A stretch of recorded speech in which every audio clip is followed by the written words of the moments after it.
네, 안녕하십니까. 대한뇌전증학회하고 함께하는 뇌전증 바로 알기 캠페인. 오늘 그 첫 방송을 시작하겠습니다. 뇌전증을 알았는데 내 자녀한테 옮길 수 있느냐 이런 질문을 많이 받잖아요. 유전 질환이 맞습니까? 사실 뇌전증이 단일 질환이 아니기 때문에 뇌전증 전체를 유전 질환이라고 하기에는 어려움이 있습니다. 그리고 또 우리나라 용어로는 유전성이라는 용어 하나밖에 없는데요. 사실 이게 영어로는 genetic, familial, hereditary, inherited 이렇게 조금씩 다른 의미로 쓰이는 용어들이 있어서 이 어떤 용어를 적용하느냐에 따라서 좀 다르고 어떤 뇌전증에 대해서 이야기하느냐에 따라서 달라질 것 같습니다. 전체 뇌전증 환자 중에 어느 정도가 유전이 되나요? 뚜렷한 유전자 이상이 있어서 증상이 아주 심한 뇌전증 증후군인 경우에는 환자들이 증상이 심하고 결혼과 임신이 불가능하기 때문에 그런 경우에 유전이 돼서 내려가는 경우가 오히려 적다고 할 수가 있고요. 그렇지 않고 심하지 않은 소위 얘기하는 양성 뇌전증 중에는 유전자와 관련된 문제가 있을 가능성이 있지만 그런 것은 또 일시적으로 나타났다가 없어지기도 하고 자연적으로 소실되기도 하고 그러기 때문에 유전자 이상만으로 병이 발병한다고 얘기하기도 어렵고 그래서 이런 경우에는 사실 대물림돼서 내려갈 건지 자체가 설명하기가 조금 곤란한 경우들이 많습니다. 그래서 일반적으로는 일부의 뇌전증은 확실하게 유전이 된다고 생각을 해도 되겠습니다. 지만은 전체적으로 따졌을 때는 모든 뇌전증이 유전된다는 말은 조금 어폐가 있다고 생각할 수 있습니다. 결국은 이게 유전이 될 가능성이 없지는 않지만 일반적으로 생각되어지는 것보다는 훨씬 가능성이 낮다고 생각을 하시면 될 것 같고, 설령 유전이 된다고 그래도 그런 위험, 그런 것 때문에 결혼을 못하거나 출산을 못하거나 그럴 요인은 아니라고 제가 환자분들한테 설명을 하고 다른 선생님들도 아마 다 공감을 하실 거라고 생각이 듭니다. 네.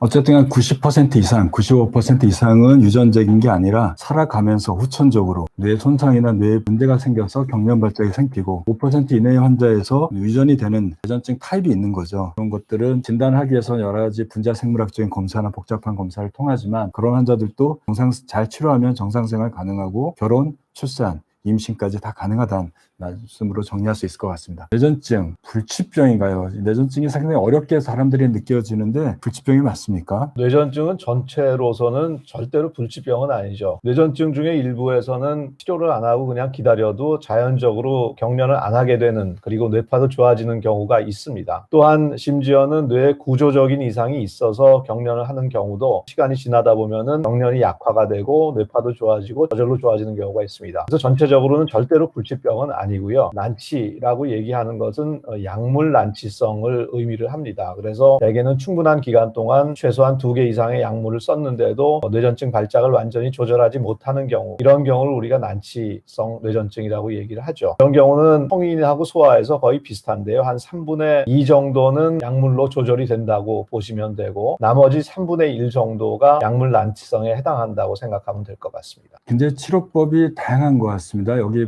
또 적어주셨는데 수술, 식이요법, 미주신경 자극술 굉장히 다양한 치료법으로 치료할 수 있나 보죠? 뇌전증의 기본적인 치료 방법은 약물 치료고요. 약물 치료로 효과가 없었을 경우에 우리가 그 다음 단계의 치료를 생각을 하는데 그것에 대해서 3가지 정도를 생각을 할 수가 있습니다. 특히 소아에서는 케톤 생성 식이요법 같은 식이요법을 먼저 생각을 할 수가 있겠고요. MRI에 국소적인 병변이 있다든가 하는 이런 구조적인 이상이 있는 경우는 수술을 우선적으로 고려할 수도 있겠습니다. 국소적인 병변도 없고 식이요법도 도움이 안 되는 그런 경우에는 국내에서는 아직 미주신경 자극술밖에 못하고 있지만은 자극술이 도움이 되는 환자들이 있습니다. 약물 치료가 가장 선행된다고 말씀하셨고요. 약이 안 들으면 이런 치료를 하는 거죠. 약이 어느 정도 안 들으면 다른 치료로 가나요? 최소한 2가지의 약제를 충분한 용량으로 충분한 기간 동안 썼을 경우에, 충분한 기간이라 하면 최소한 6개월 이상, 충분한 용량은 우리가 보통 쓰는 그런 용량까지는 또는 그 이상으로 썼을 경우에 효과가 없으면은 약물 난치성이라고 생각하고 그 다음 단계 치료를 고려를 하는데, 최근 들어서는 기간을 짧게 잡으려는 그런 움직임이 있습니다. 치료 기간이 길어지면 길어질수록 그 환자가 난치성이 됐을 때 그 다음 단계의 치료도 따라서 어려워지기 때문에 가급적이면은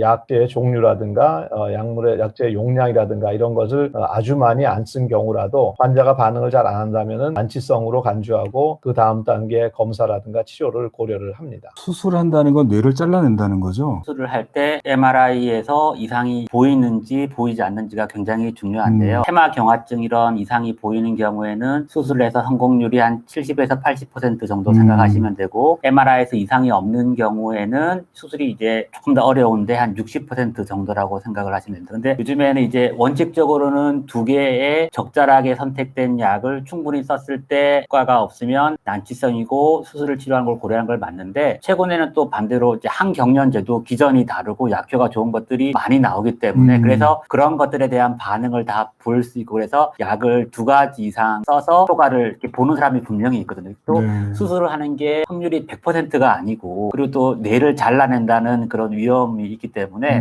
2가지 써보고 바로 수술, 이게 이론적으로는 그렇지만 수술을 바로 가게 되는 경우 고려하는 건 그렇게 많지는, 그래도 나와 있는 기전이 다른 약들은 다 써보게 되는 것이 요즘의 프랙티스가 아닌가 이렇게 생각이 됩니다. 케톤식이 음식을 먹으면서 뇌전증을 조절한다. 이건 소아 쪽에서 굉장히 많이 하고 있고, 케톤식이 요법에 대해서 조금 자세히 설명해 주시면 감사하겠습니다. 그러니까 정식 명칭이 케톤 생성 식이요법이고요. 이것은 우리가 일반적으로 당을 뇌에서 에너지 소스로 쓰고 있는데, 그 대신에 당분의 함량을 줄인 식사를 하고 지방질을 높인 식사를 함으로써 뇌에서 에너지원으로 당 대신에 지방을 에너지 소스로 씀으로써 케톤이라는 성분을 생성을 해서 뇌 전체의 대사를 바꿈으로써 발작을 줄이려는 그런 방법입니다. 여기서 식사라는 거는 우리가 보통 얘기하는 뭐 아침, 점심, 저녁 식사라는 것이 아니고, 수하게 계산이 되고 이 준비가 된 그런 식단만을 복용을 하는 것이기 때문에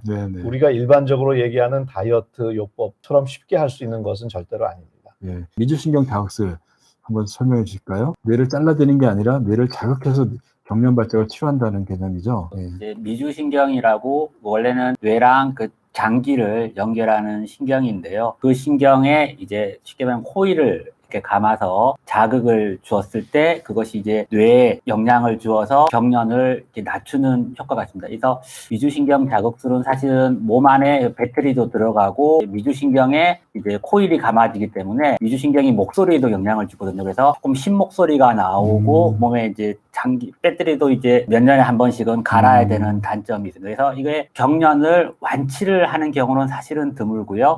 경련이 생긴 빈도를 많이 줄이고 강도를 줄일 수가 있어서 일반적인 그 경련이 별로 없는 환자에서 적용이 되기보다는 난치성 환자들한테 수술적 치료가 어렵거나 수술 치료가 거부감이 있거나 그런 환자한테 하나의 보조적인 치료로 기도를 해볼 수는 있겠습니다. 뇌전증 환자 결혼과 임신이 가능한가요? 뇌전증 환자 위험도가 일반 그 유전이 된다거나 아니면 약물 복용으로 인해서 태아에 기형이 생길 확률이 다른 사람보다는 조금 높은 거는 맞습니다. 그렇지만은 이런 그 뇌전증을 앓고 있거나 혹은 약물을 복용을 한다고 해서 조금 올라가는 위험도가 임신이나 결혼을 포기할 정도로 높지는 않고, 제가 이제 제 환자분들한테 설명을 하는 거는 결혼이 조금씩 늦어지면서 어머님들이 나이가 노산 이게 많은데, 나이가 35세 40이 되는 것보다는 되는 것이 사실은 뇌전증으로 약 먹는 거에 따져보면 약 먹는 거에서 리스크보다 훨씬 높거든요. 그러니까 남이 35세 40세도 아기를 놓는데 왜 아기를 못 놓겠냐. 그래서 항경련제를 먹으면 엽산제라든지 아니면 다른 뭐 비타민제를 복용을 한다든지 뭐 풍진 예방을 미리 한다든지, 그래서 한정 관리를 미리 다른 사람보다는 조금 더 조심해서 하면 충분히 건강하고 이쁜 아기를 낳을 수가 있습니다. 그래서 위축될 필요가 없다, 그렇게 말씀을 드리고 싶고, 의사 선생님이랑 상의를 해서 가급적이면 위험도가 적은 약을 먹으면서 치료를 하는 게 맞는 거라고 생각이 됩니다. 진짜 뇌전증 환자에서 태어난 아이들이 병이 생기거나 장애가 갖고 태어나는 경우가 많나요? 그런 경우 그렇게 많지가 않습니다. 그렇죠. 더군다나 최근에는 단모가 뇌전증 환자인 경우라도 조금 아까 김동욱 교수가 말씀하셨듯이 미리미리 다 대비해서